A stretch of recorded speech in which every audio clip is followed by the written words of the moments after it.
And I think that's an ongoing theme in the work that we'll be doing over the next few months, which is that sometimes we rely on our feelings, or shall I say more accurately, emotions, to navigate life.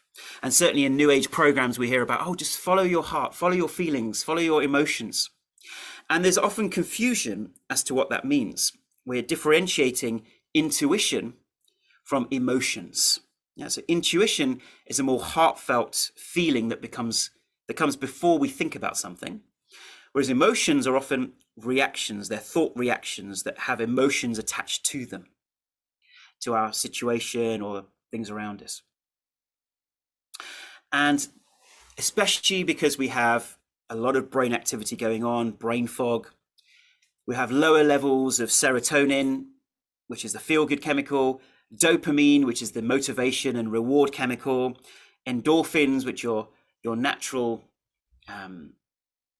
painkillers, as it were, the things that reduce your reaction to pain, and other brain chemicals. Because they are lower, we will find ourselves experiencing perhaps more negative moods.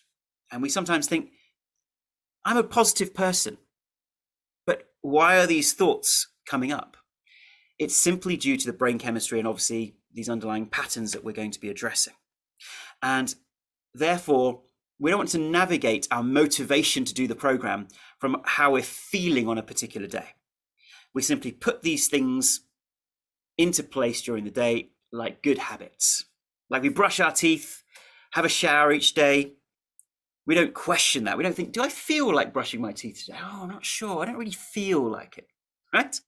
We just brush our teeth because we know it's good for us, and we don't want other people to suffer the effects of us not brushing our teeth, so we brush our teeth, right?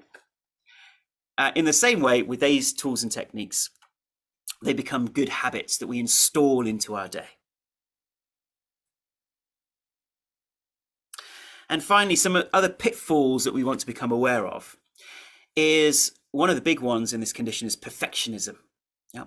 I must do the program perfectly or else, which can create a huge amount of stress and a huge amount of pressure on ourselves to do it perfectly. In fact, you can't do the program perfectly. I don't want you to do the program perfectly. I want you to do the program appropriate to what's right for you and what's working for you. So you learn the whole program and do it in the way that's intended, and then you adapt it according to your own personality and what motivates you. Or feeling that there's too much information and I can't absorb all of it. And this is sometimes what achiever personalities or perfectionists can do. They can feel overwhelmed with the amount of information because inadvertently they've expected themselves to learn all of it perfectly, and I need to know all of it like the back of my hand. And especially when we're dealing with brain fog or other symptoms, this can be a little tricky. So you be compassionate with yourself. Just do your best, leave the rest.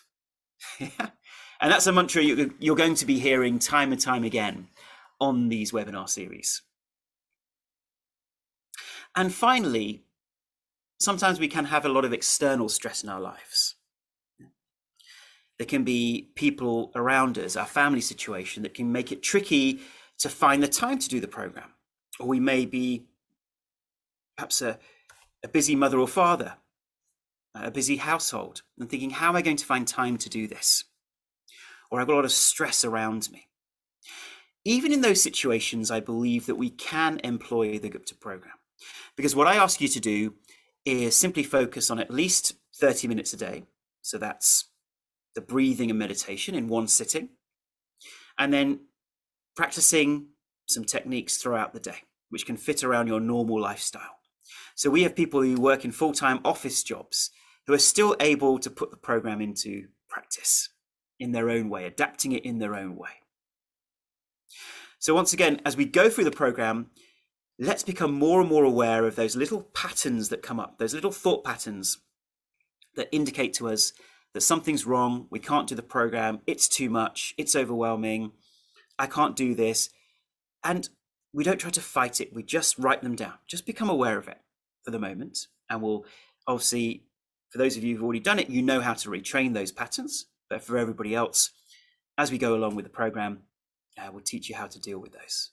But for the moment, the most important factor is simple awareness and not taking it too seriously, right? How often do we have these thoughts and these emotions and we take it so seriously? We attach so much importance to it. We take it as gospel. Instead, it's just saying, Ashok said that right now in this state of being, my mind is going to throw up all kinds of negative thoughts, fearful thoughts, angry thoughts, unusual thoughts, illogical thoughts, and that's okay. I don't buy into them. I simply observe them and write them down.